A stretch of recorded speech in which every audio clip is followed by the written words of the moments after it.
Hola, ¿cómo están? Empezamos un capítulo más del programa Implacable. Como siempre, grabando desde los estudios de Vamos por Más Producciones, y hoy recibiendo a una invitada realmente de lujo. Le saludamos a la ministra de la Defensa Pública, doctora Lorena Segovia. ¿Qué tal, ministra? ¿Cómo estás? Buenas noches, Rodolfo. Muchas gracias por la invitación. Gracias a Vamos por Más Producciones. Sí. Y a Marluce, que hizo todas las gestiones para que esté hoy acá. Lorena Segovia nació en Asunción el 15 de mayo de 1969.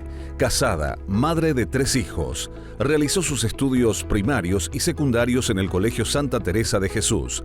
Abogada y escribana pública por la Universidad Nacional de Asunción. Realizó varias especializaciones en las universidades de Salamanca, Washington y Buenos Aires. Doctora en Derecho por la Universidad Metropolitana de Asunción.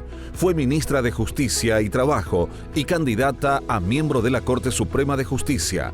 Tiene varios trabajos publicados principalmente sobre defensoría, derechos humanos y trabajo. Actualmente es ministra de la Defensa Pública.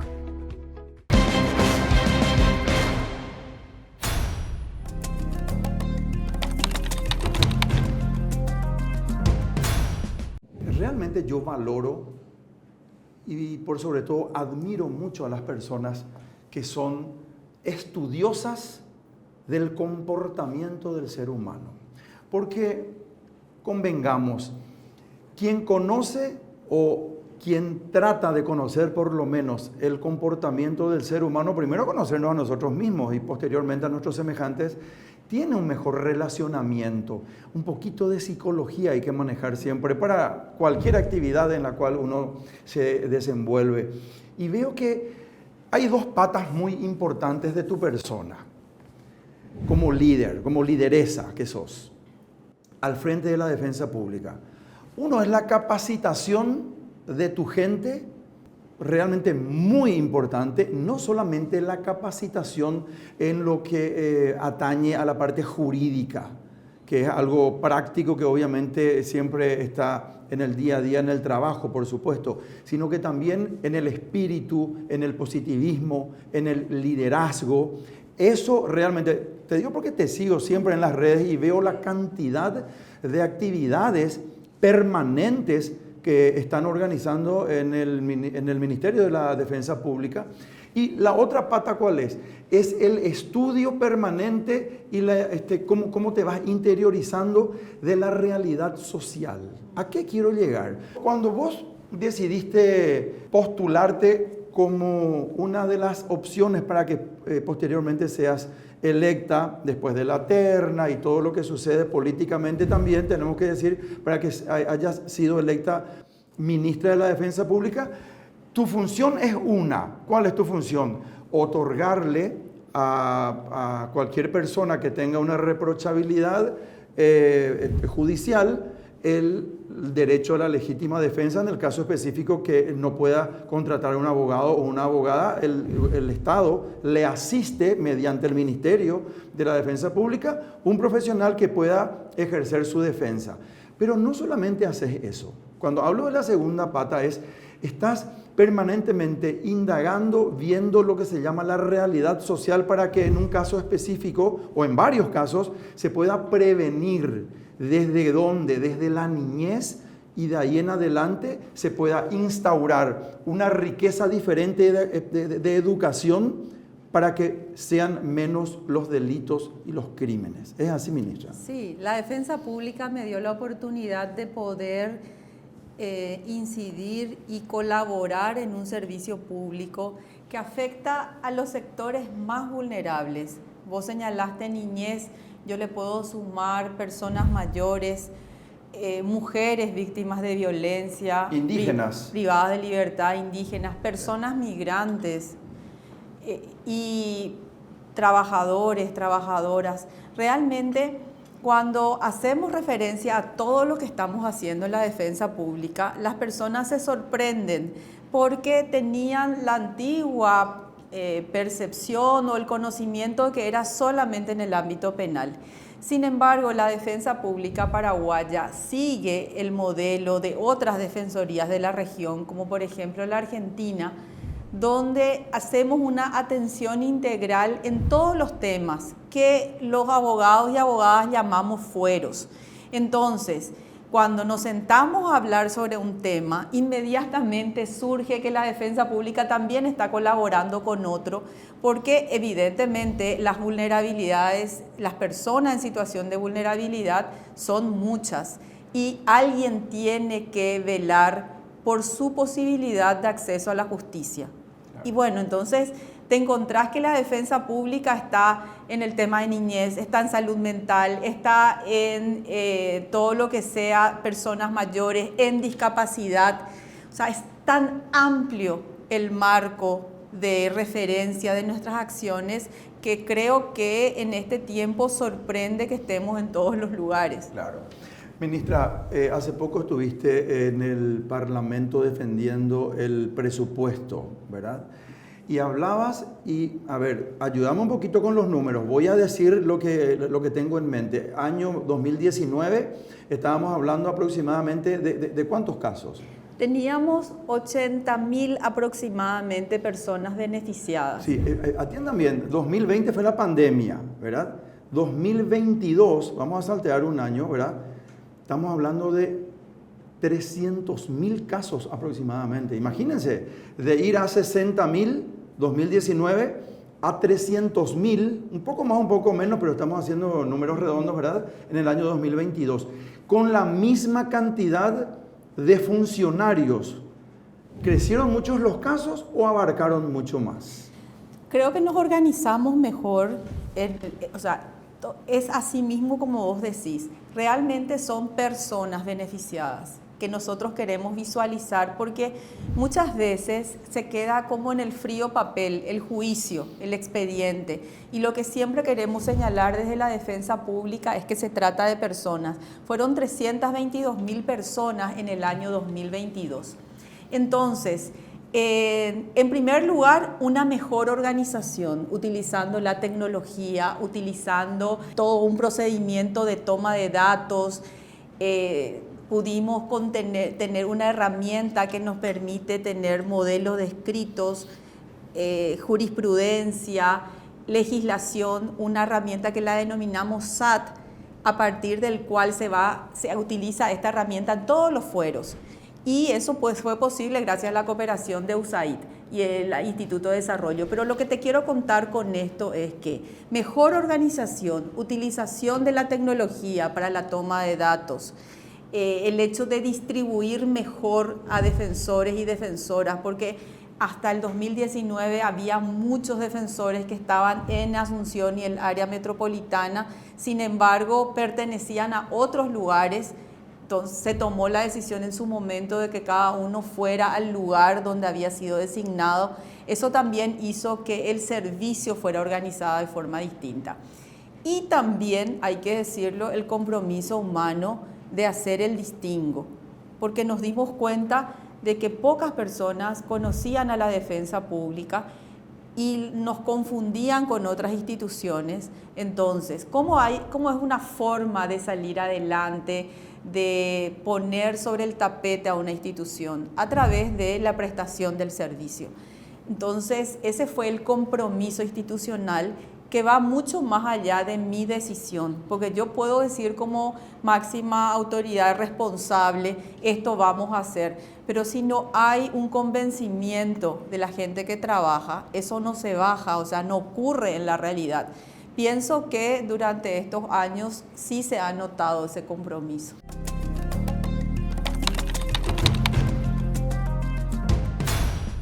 Ministra, creció también exponencialmente el presupuesto del 2019 al 2022 en cantidad de personas que están asistiendo, o quedó casi igual y se tienen que ustedes, como se dice vulgarmente, campanear con lo que tienen? Tenemos un crecimiento, nos dieron la posibilidad presupuestaria de ciertas unidades. Tenemos 10 unidades nuevas que todavía no pueden funcionar porque están todavía en el proceso de selección ante el Consejo de la Magistratura.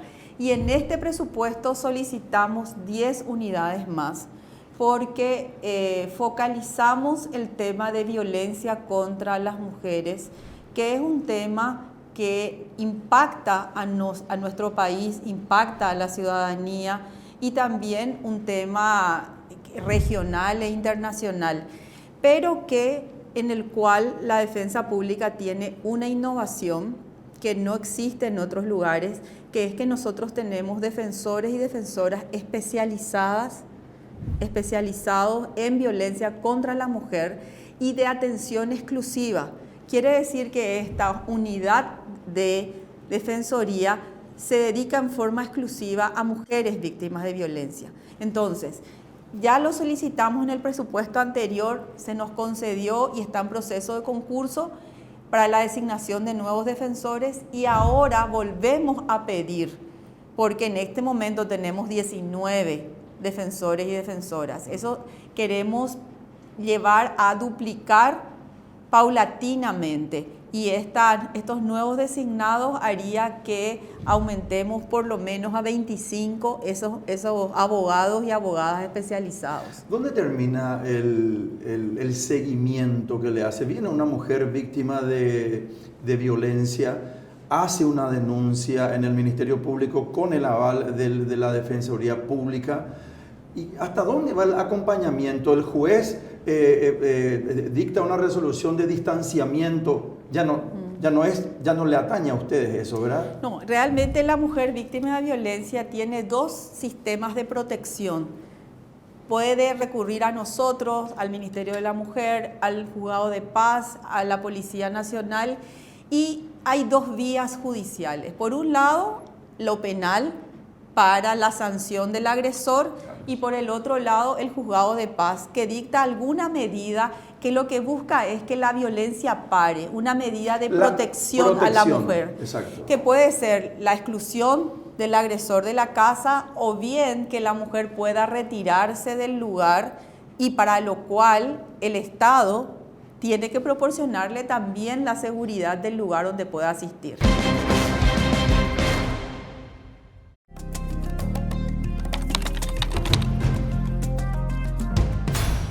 Nos enteramos, ministra, de varios casos de mujeres que hacen denuncias y sin embargo finalmente y lastimosamente ocurren circunstancias irreparables de feminicidios.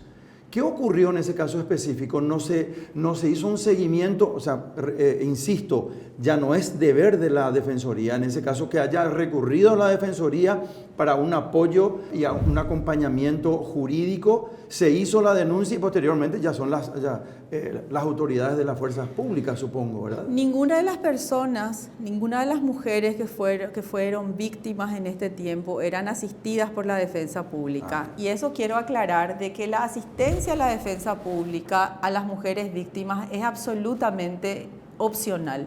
Ya. Las mujeres pueden contratar un abogado o abogada de su confianza que no sea una defensora o un defensor público. Con relación a la asistencia a víctimas, ya sea en el ámbito penal o ante el Juzgado de Paz para solicitarle medidas de protección, la defensa pública puede asesorar y representar a la mujer en ambos procesos, tanto ante el Juzgado de Paz como en el proceso penal. Pero en el día a día tenemos muchos nudos críticos, Porque una cosa es lo que se señala que debe ser y otro es lo que en la realidad ocurre. Y en ese sentido tenemos como instituciones que intervienen en el proceso de protección identificar esos nudos críticos. De hecho, estamos siempre reuniéndonos y viendo cuáles son nuestros puntos débiles. Con relación a las órdenes de alejamiento, por supuesto que hay una debilidad institucional para dar cumplimiento realmente para que estas órdenes sean efectivas, porque el sistema de seguridad jamás va a ser suficiente como para hacer un seguimiento directo a la víctima.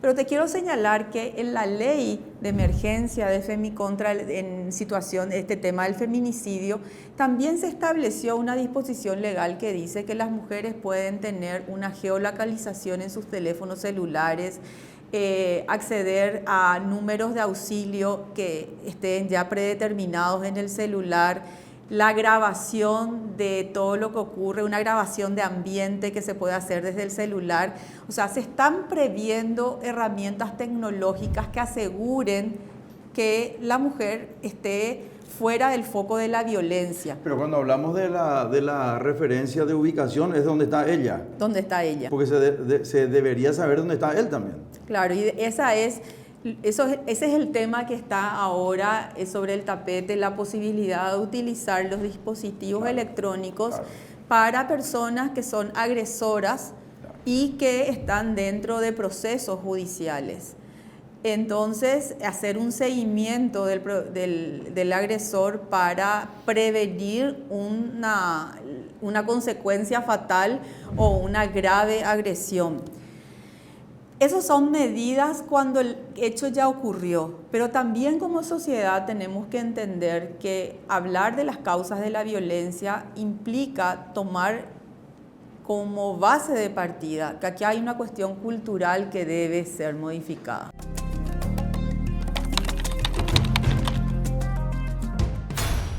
La inequidad social que existe. Y vamos a poner un paralelo, ministra.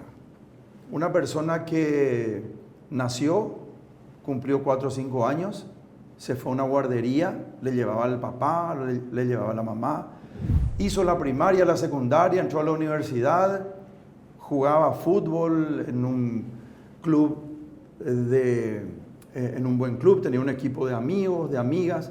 Y vamos a poner otra parte de la sociedad donde el chico nació con piso de barro, de tierra, con techo de paja, donde durmió hasta los 7, 8 o 10 años en una sola habitación, donde también estaba papá, estaba mamá, con 4 o 5 hermanos en una sola habitación.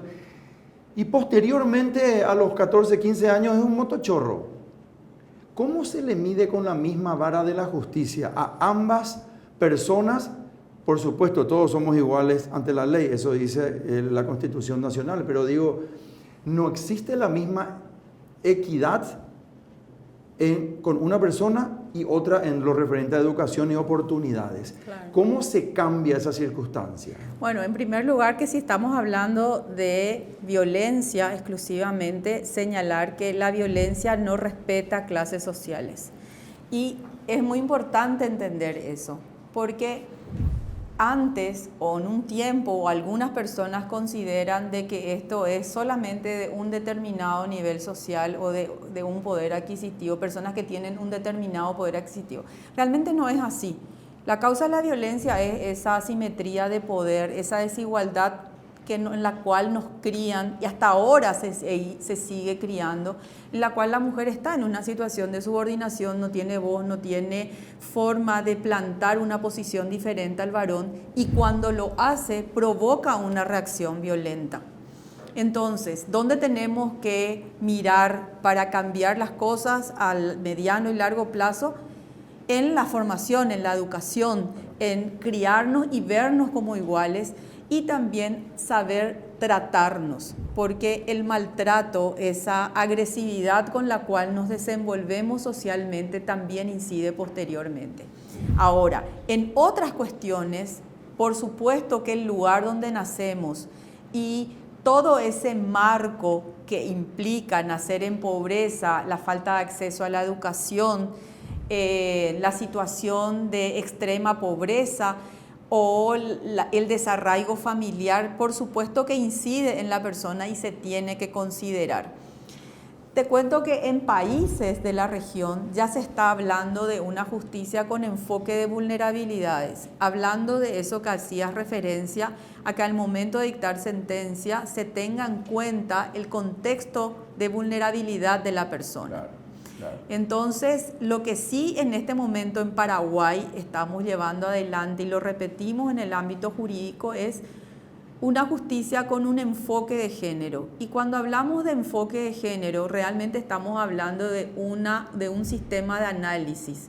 Cómo se le tiene que mirar a la mujer que está dentro de un proceso y en ese proceso identificar esas vulnerabilidades, esas realidades que hacías referencia que se dan también. El enfoque de género es una categoría de análisis.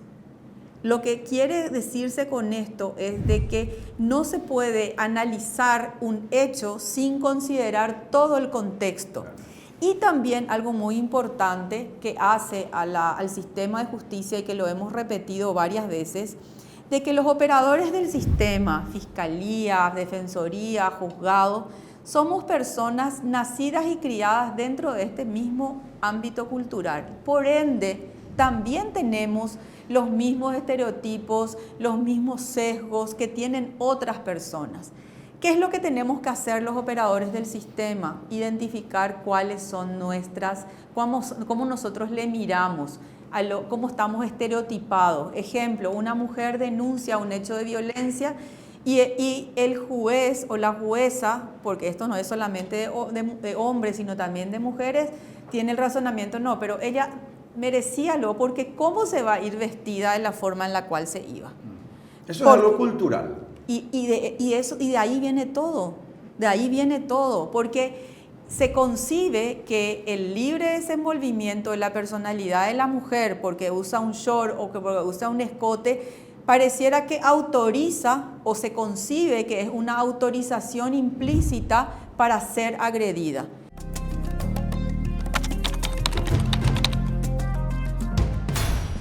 Bueno, te sigo en tus redes, te dije, los hombres también lloran. Sí. Vi un video en tu Instagram, los hombres también lloran. El machismo supuesto dice que los hombres no deben llorar. O sea, realmente, yo particularmente estoy muy en desacuerdo con eso, ¿verdad? Pero, ¿cómo nos explicás vos? Después quiero hablar de otros temas también, de cuidados alternativos, justicia humanizada, no más niños archivados, muy interesante que estuve viendo, pero primero abocarnos a este tema. El tema, un tema cultural, un tema de educación, de lo que vemos en la casa.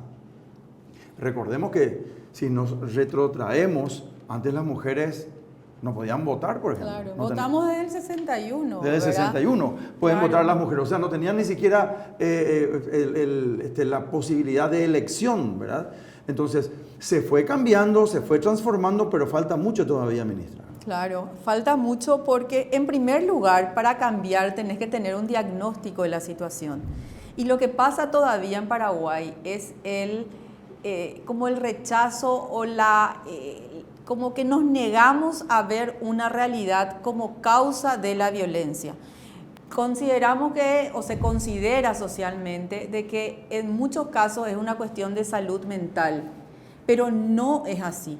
Por supuesto que puede haber casos donde el agresor también tenga un problema de salud mental, pero esa no es la causa de la violencia y no lo decimos solamente aquí, se dicen estudios en todas partes del mundo y también la evidencia que existe en la materia. ¿Dónde tenemos que atacar la violencia? ¿Cómo se va a erradicar la violencia? A través de la educación. En distribuirnos equitativamente y en forma igualitaria las tareas del hogar. Que no sea que la mujer tiene que realizar ciertas tareas y el hombre otras tareas. Pero eso cambió mucho, ministra. Ahora la mujer ya no es más tanto ama de casa como antes, por ejemplo, ¿verdad? Ya tiene más autonomía, trabaja, es empresaria, está más empoderada. por lo menos tenemos un cambio hasta sustancial, si se quiere. Sí, pero si vos te fijas, las mujeres que están por fuera del hogar también trabajando, porque las mujeres de dentro también lo hacen, asumen la tarea profesional en la cual se dedica y al mismo tiempo son las que llevan la carga del hogar y las tareas de cuidado. Sí. Y es ahí donde tienen que cambiar los roles, porque si bien la mujer salió a la calle y podemos decir que hay mucha cantidad de mujeres en puestos laborales, profesionales, lo que no cambia es que esa distribución de las tareas de cuidado sigue siendo superior. ¿A qué le llamas específicamente? Porque yo te puedo contar el ejemplo de mi casa. Nosotros tenemos 3 hijos con Marluce. En cualquier circunstancia, de dónde está mi ropa, lo que sea, le llaman a su mamá. No me buscan luego a mí. A mí me hubiera gustado que me busquen también, pero a su mamá. No sé si es porque ya le malacostumbró. Ella, Marluce, me dice, yo soy un pulpo. O sea, porque está toda la parte empresarial y la parte de la casa, del hogar también, ¿verdad? Porque en ese sentido, los mismos, pero en el caso nuestro, los chicos luego le buscan más a su mamá. No, pero esa es la dinámica familiar que instauramos en nuestras familias. Los niños no nacen con esa decisión. Le vamos formando, nadie nace así, sino que la dinámica dentro de la familia estableció que todo lo que sea el orden familiar esté a cargo de la mujer. Y no lo digo yo porque finalmente no podés hacer una política pública en base a tu propia experiencia, claro, simplemente. Claro. Pero sí existe un estudio hace muy poco que se lanzó, que fue llevado adelante por UNPA, que es el Fondo de Desarrollo de Naciones Unidas, también la STP, que da cuenta que la mujer dobla en cantidad de horas no remuneradas al varón. Quiere decir entonces que la mujer en un porcentaje del doble está encargada de las tareas del hogar. Entonces, ¿por qué incide y por qué es importante este tema? Porque incide en una dinámica familiar, pero también incide en que la mujer no pueda asumir otras responsabilidades salvo estar en la base de la pirámide laboral. Y pocas mujeres llegan a cargos de máxima responsabilidad justamente porque hay como una decisión personal, porque de lo contrario también van a descuidar su otro rol. Entonces, ¿dónde tiene que intervenir el Estado? El Estado tiene que intervenir en crear soluciones, políticas públicas efectivas que posibiliten que esas tareas de cuidado sean repartidas paritariamente o igualitariamente entre hombres y mujeres, y también otras acciones como por ejemplo las guarderías, las salas de lactancia, tanto en lo público como en lo privado, que le permitan a la mujer mantener su rol de madre, si esa fuera su decisión, y que las otras tareas, por ejemplo, el supermercado, el cuidado del hijo o la hija enferma, acompañamiento de las tareas escolares, sean repartidas con la pareja, con el padre del niño o de la niña.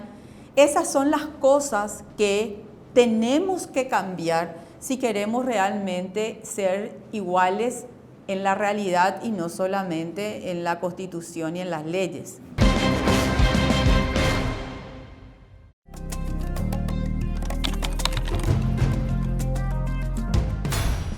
Ministra, de los casos 2022 atendieron aproximadamente 300.000 casos. 320 personas, 322.000 personas. ¿Por qué? Porque hay casos que le benefician a 2 personas. Entonces, nosotros lo que hacemos es contabilizamos a las personas a las cuales le ha impactado nuestro servicio. Vamos a hablar de 250.000 casos, por poner un número. Exacto. Bueno, ¿en cuántos casos están, si hablamos de sexo masculino o femenino?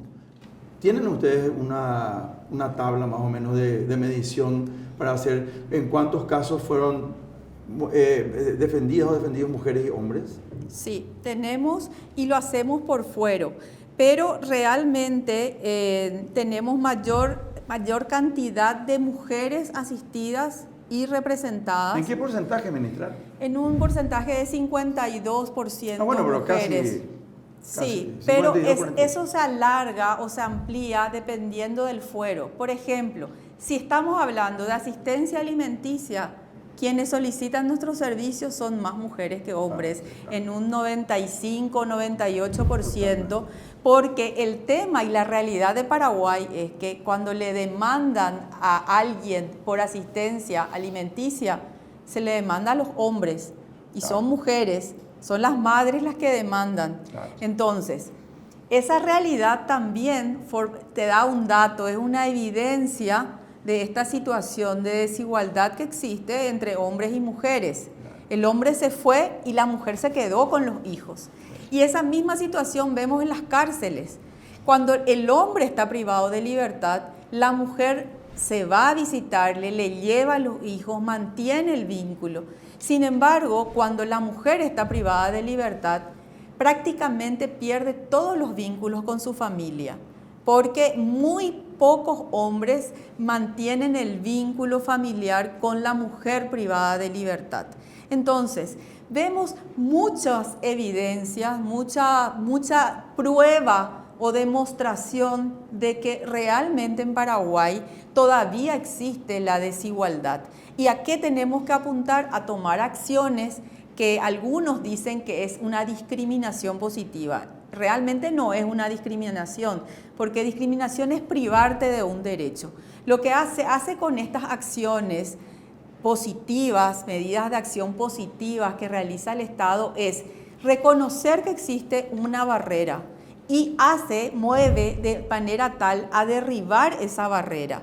Si el problema para que una mujer pueda acceder a un puesto laboral es la asistencia de sus hijos más pequeños, entonces lo que se requiere es que el Estado ponga guarderías como para que estas niñas o niños puedan estar cerca de sus madres, pero al mismo tiempo ella pueda realizar una actividad laboral. Y como esas, hay una serie de acciones que se deben llevar adelante, pero no para favorecerla a la mujer, sino para ponerle en situación de igualdad, porque evidentemente no está en situación de igualdad. Si ella se tiene que encargar del hogar y de todas las tareas de crianza de los hijos y también de las tareas de cuidado, y el hombre no, ¿a quién se le va a contratar? ¿A la mujer o se le va a contratar al hombre? Tenemos una brecha salarial del 24% y una brecha laboral del 27%, que si no estoy mal en los números exactos, pero no solamente lo decimos. Los datos estadísticos que se pueden encontrar en el INE, en la página web del INE, nos demuestran de que sigue existiendo la desigualdad entre hombres y mujeres. También en la parte laboral, y muy interesante lo que me acabas de comentar. Realmente ese punto me llama mucho la atención. La mujer no le abandona al hombre en un caso de privación de libertad, y el hombre sí, casi siempre le abandona. O sea, la mujer es más leal que el hombre. La mujer le sigue acompañando al hombre privado de libertad y busca que sus hijos se mantengan en contacto con el padre. Eso no ocurre con las mujeres. Y no ocurre aquí, no ocurre en otros países de la región tampoco.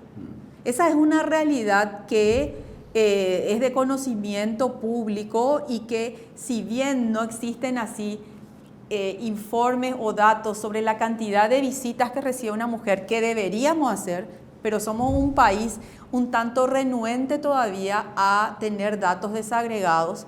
Sabemos los que trabajamos en el sistema, y nosotros tocamos también el sistema penitenciario porque tenemos personas privadas de libertad asistidas, que esto que te cuento es una realidad. Por eso es que existe una incidencia económica inclusive cuando la mujer está privada de libertad, porque los hijos pequeños, los hijos menores de edad, niños, niñas, quedan totalmente al aire. ¿Y qué pasa ahí? Interviene la Defensoría. ¿Y qué hacemos con los niños que quedan sin su madre? Podemos ver alguna medida para que estén con una familia ampliada, la tía, la abuela, y si no existen o si no están en condiciones de hacerse cargo, existe la posibilidad de llevarles a un hogar. Pero ahí se rompe el vínculo con la madre. Claro.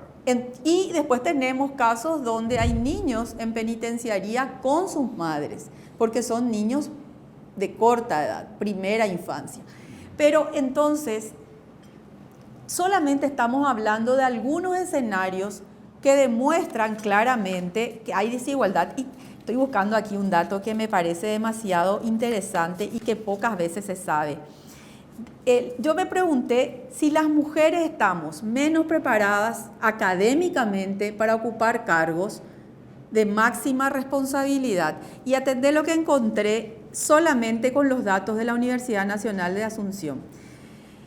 Ingresan el 59% de los ingresantes a la Universidad Nacional de Asunción en todas las facultades, el 59% son mujeres ingresantes, el 41% hombres. Egresan 63% de mujeres y 37% de hombres. Y en el posgrado eso también se da. Vamos a tomar solamente derecho.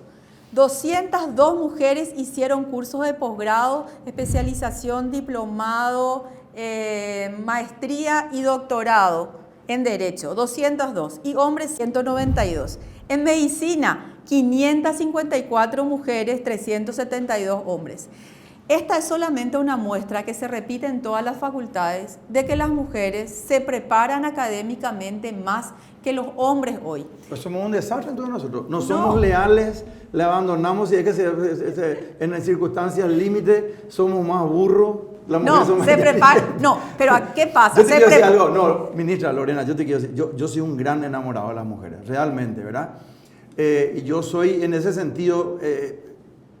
yo estoy contigo, realmente, ¿verdad? Pero estos datos son alarmantes. Pero sin embargo, no hay correspondencia con los cargos de máxima autoridad o de máxima responsabilidad. ¿Por qué las mujeres que estudian más, se preparan más, hoy tenemos una segregación vertical? Mayor cantidad de mujeres en el ámbito, en los cargos inferiores o los de inicio de las carreras, y en los cargos de máxima autoridad no es así. Mira, según un estudio que hizo el Banco Interamericano de Desarrollo en el año 2022, en Paraguay teníamos de toda la cantidad, teniendo en cuenta ministros y ministras, estamos hablando de consejo de ministras. Este informe es del 2022, pero corresponde al 2021. 16.7%. 16.7%, cuando que lo que se considera aceptable es el 30%. Viceministras, 14.3%.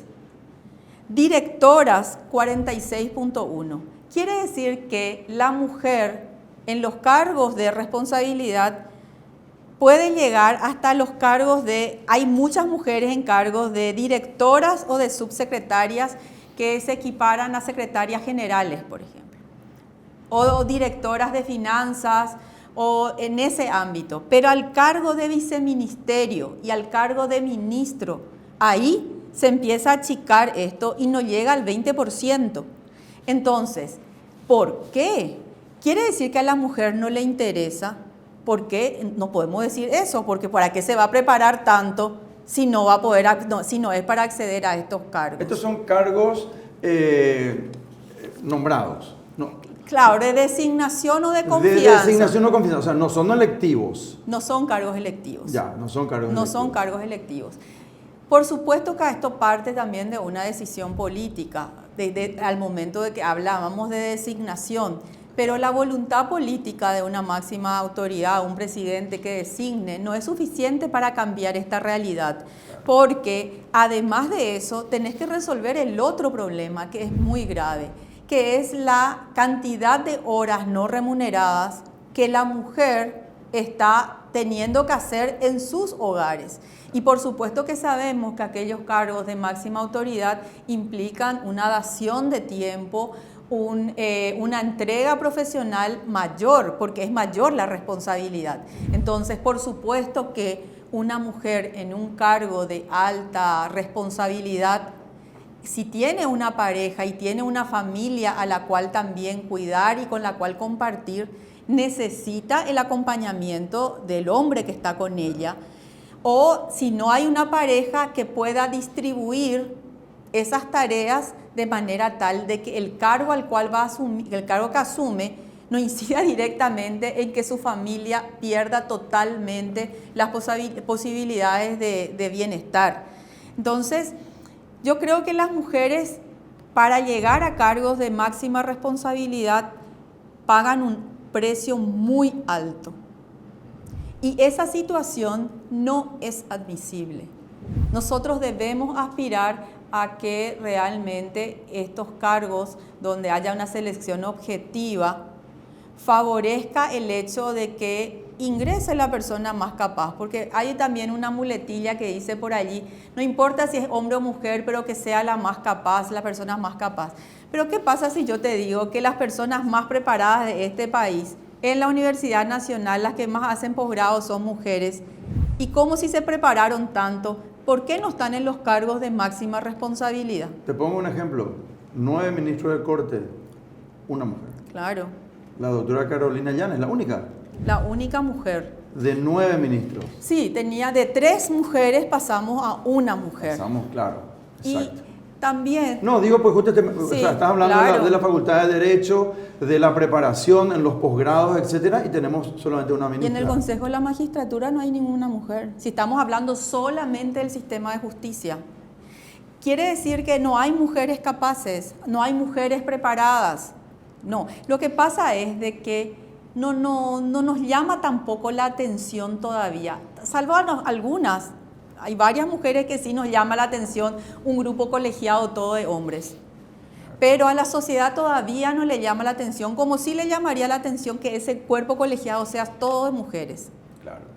Entonces, si tenemos mujeres tan preparadas, ¿por qué no están en los cargos de máxima responsabilidad, por lo menos en un 30%? ¿Vos pensás que se debería reglamentar eso, la paridad?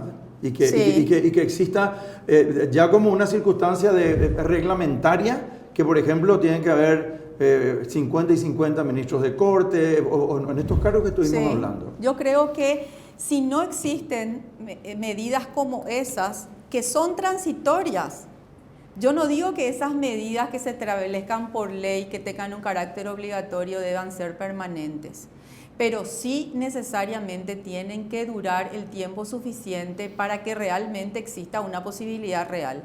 Varias veces me preguntaron cuál sería una salida. Yo creo que tiene que reglamentarse la presencia obligatoria de mujeres en ternas para cargos dentro de la judicatura, para los cargos de tribunales, Corte Suprema, cargos de Fiscalía, Defensoría.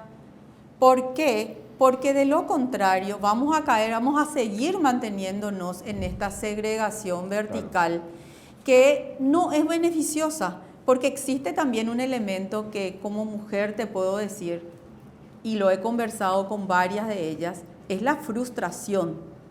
Esta preparación permanente que realizan las mujeres y que no es me parece que, estoy dando datos que saqué de la página web de la Universidad Nacional de Asunción. Y eso que no me fui a las universidades privadas. Entonces, existe la intención, existen las ganas, pero la realidad no guarda correspondencia con esto. Mujeres preparadas, pero no cargos de máxima responsabilidad. Nos quedamos en la base de la pirámide.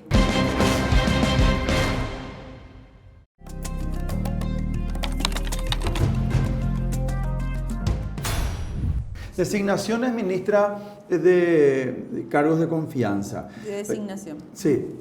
Vamos a hablar de este gobierno. Recién empezó en el pasado 15 de agosto Santiago Peña, Pedro Aliana. ¿Cómo vos ves las designaciones? ¿Por qué tenemos que tocar una cuestión política y hay que yo hable con la defensora pública? Porque la política social del Poder Ejecutivo, en este caso específico, es muy importante para el desarrollo de las circunstancias sociales que ocurran. Lea Jiménez, ministra del Gabinete de la Presidencia de la República, mujer. Ministra de Salud. Ministra de Salud. Trabajo. Ministra del Trabajo. Sí, hay más. Yo realmente... AFD creo que es mujer también. Sí. Crédito Agrícola también es mujer. El Infona es mujer. Infona es mujer. Sí, yo no hice así, no ¿Me ayuda realicé... la producción? MOPC, sí. MOPC. Gracias, sí, Ministerio de Obras Públicas. No hice Mujer. yo un relevamiento así de números, no es algo así que lo tengo tan presente porque estoy dentro del sistema de justicia y para mí sí yo veo una sola mujer en la corte. Claro. Pero yo lo que como ciudadana y también como jurista que busca realmente atacar las causas de la violencia, creo que cuanto mayor cantidad de mujeres cercanas al 50% o por lo menos al 30%, va a ser sumamente beneficioso. ¿Por qué? Porque la desigualdad suscita problemas en los cuales tiene que intervenir la justicia. Esa desigualdad genera violencia y esa violencia hace que intervenga la defensa pública, que intervenga todo el sistema de justicia. Entonces, es muy ejemplificador que el Estado tenga una distribución paritaria o equilibrada de los cargos de máxima autoridad. Da una señal ejemplificadora.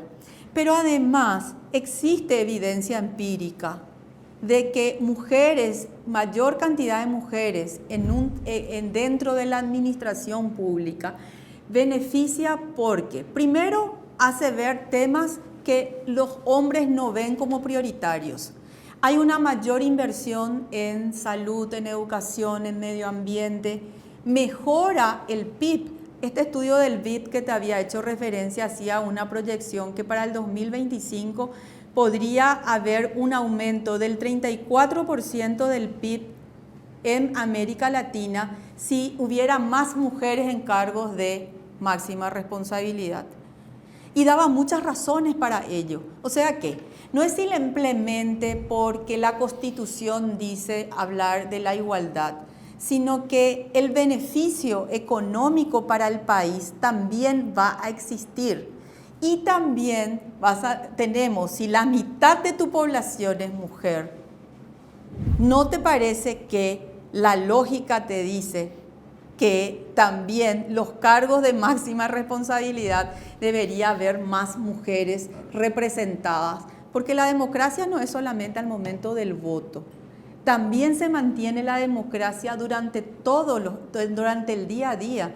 Y esa democracia es a partir de la participación de la mujer. Claro. Y cuando me preguntan por qué me importa, por qué me interesa la participación de la mujer, es porque hasta tanto no exista esa paridad o esa igualdad de acceso real y que eso se note en los cargos de designación y de máxima autoridad o en otros cargos, eso sustenta las asimetrías de poder que generan posteriormente violencia y también frustración, porque una mujer que se prepara tanto, que posteriormente no sea considerada porque es al mismo tiempo madre, porque es ama de casa, porque está llevando adelante todo su hogar y se privilegie más allá de eso a otra persona, crea una frustración y un descontento.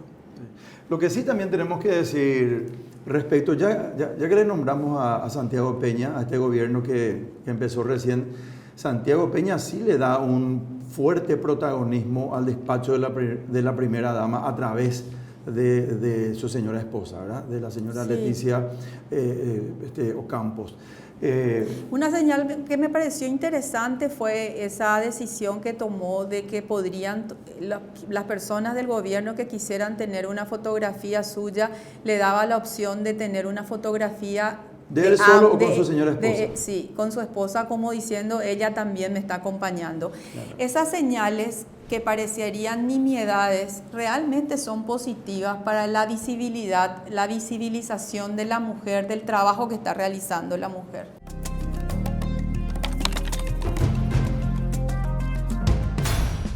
Quiero hacer un ping-pong contigo. Ya me asustas así, Robert. En las postrimerías del programa Implacable. Sí, voy a cerrar ya mi carpeta. ¿Pero te sentiste a gusto hasta aquí? Sí, claro. Siempre me siento a gusto. No es la primera vez que me invitas. Te agradezco por esta posibilidad de hablar de la defensa pública. Siempre un privilegio, un gusto, ministra. Gracias. ¿Cómo le definís a la Defensoría Pública, al Ministerio de la Defensa Pública? Como una institución pública que tiene como centro a las personas más vulnerables. y que en razón de eso tiene que convertirse en una institución modelo de eficiencia. Un poquito estamos en el bloque de emociones ahora y quiero preguntarte si pudieras cambiar alguna parte de tu historia mirando el espejo retrovisor 2 décadas atrás, de 2 décadas a hoy, ¿cambiarías algo o dejarías igual tu historia? Bueno, yo soy una mujer que se construyó y deconstruyó en todo este tiempo. No soy la misma persona de hace 2 décadas y hay una evolución positiva en mi persona. Lo que yo vengo del grupo de mujeres que, como muchas otras, decía, no hacen falta estas acciones de afirmación positiva, las cuotas, por ejemplo, porque yo he logrado llegar a los máximos cargos sin necesidad de que existan esas diferencias. Esa era la Lorena de hace 2 décadas. Lo que no sabía esa Lorena, no conocía la realidad, no conocía ese contexto que vos decías, es de que no es suficiente la voluntad, no es suficiente para la mujer la capacidad, es determinante su contexto. Y yo fui una mujer favorecida en un grupo social, en una buena educación, tuve todos los elementos como para poder llegar, pero esa no es la realidad de la mujer paraguaya. Entonces, por supuesto que prefiero ser la mujer del 2023, pero respeto y valoro mi proceso porque al haber estado desde el otro punto, en el otro extremo, me da la posibilidad de entender por qué algunas mujeres son tan contrarias a esta otra posición del 2023, pero muchas veces es porque no tenemos la habilidad para contarle esto que hoy yo estoy contando con datos. Entonces, pienso que si más hablamos del tema, estas polarizaciones van a ir disminuyendo también. Tenés, ministra, 2 hijas y un hijo. Sí, 2 hijas y un hijo, todos adultos ya.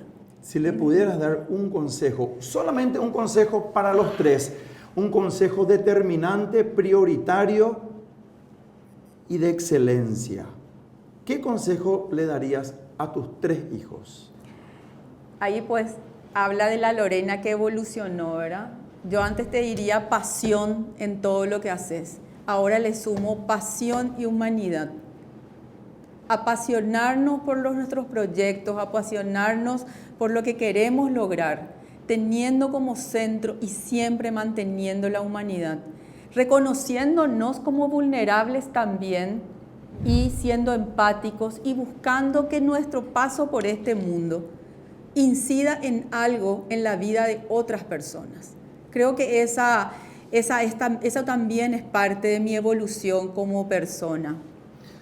Ministra, si pudiéramos tener una circunstancia mágica, milagrosa, y pudieras sentarte mano a mano con alguien que ya no está en este mundo, pero que pudiera estar frente tuyo y puedas tomar un café con esa persona, ¿a quién le elegirías y qué le dirías? A mi papá, sin dudar te digo, porque él, siendo que fue criado en un ambiente súper machista, con todos esos preconceptos de los cuales hablamos, sin embargo, siempre me dio la certeza de que yo estaba preparada para lograr lo que quisiera lograr. Y me encantaría sentarme con él para mostrarle toda mi evolución. Sé que me acompaña, pero no tuve la oportunidad de dialogar sobre todo esto. En parte sí lo hice, pero me encantaría en este momento poder compartir mi experiencia con él. En este camino, destino, pasajero, que se llama vida, ¿qué te gustaría dejar como legado el día que no estés más? La razón por la cual estoy trabajando en la función pública, considero que el hecho de poder, de alguna manera, a través de mi trabajo, a través del servicio, incidir de alguna manera positivamente en alguna persona, hace que valga la pena estar en el servicio público. El servicio público te tiene que abrir a los otros Y así como tenemos decepciones y fracasos todos los días, también hay veces que sé que el trabajo en el cual estoy involucrada sí interviene y ha logrado un cambio positivo para alguien. Eso hace que valga la pena. Y simplemente dejar eso, porque no voy a poder resolver todo el problema, pero que mi trabajo sirva para cambiar cosas que van a posibilitar que los que vengan después de mí puedan hacer mejor las cosas de lo que yo ya hice. Pero eso, saber que hice algo por otra persona, eso es lo más importante y quisiera, ese para mí sería, eso sería lo fundamental. El legado que querés dejar. Sí, hay una frase que dice que quien pretende el bronce desprecia el oro. Yo creo que dejar en una persona el recuerdo de que fuiste buena persona y que fuiste, en mi caso, una servidora pública que busca hacer bien su trabajo, es suficiente legado para mis hijas, para mi hijo, para todos mis nietos, los que me conozcan y los que no. Eso quisiera dejar. Finalmente, como última pregunta o petición que quiero hacerte más bien, para cerrar este programa implacable, a todas esas mujeres que están viendo este programa, en vivo y en directo, y que muchas verán en diferido posteriormente también, ¿qué mensaje le deja no la ministra Lorena Segovia, la mujer Lorena Segovia, a esas personas, mujeres que quizás tengan anhelos y sueños que todavía no han cumplido o se ven en un túnel a lo mejor sin salida todavía? ¿Qué le decís? Qué difícil tu pregunta.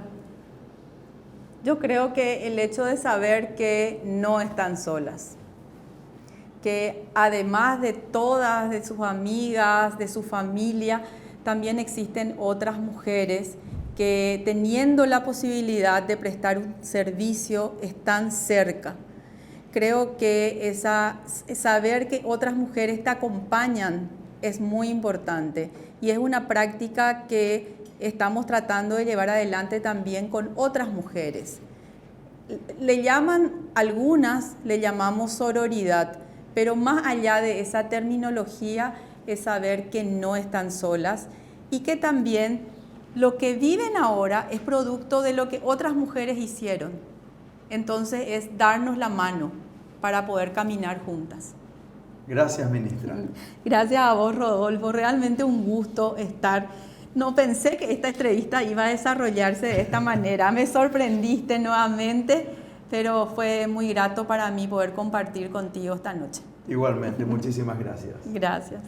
Así cerramos el programa Implacable hoy con la grata presencia de la ministra de la Defensa Pública, Lorena Segovia. Si tenés sueños, lucha por ellos. Tarde o temprano, todo se cumple. Chao.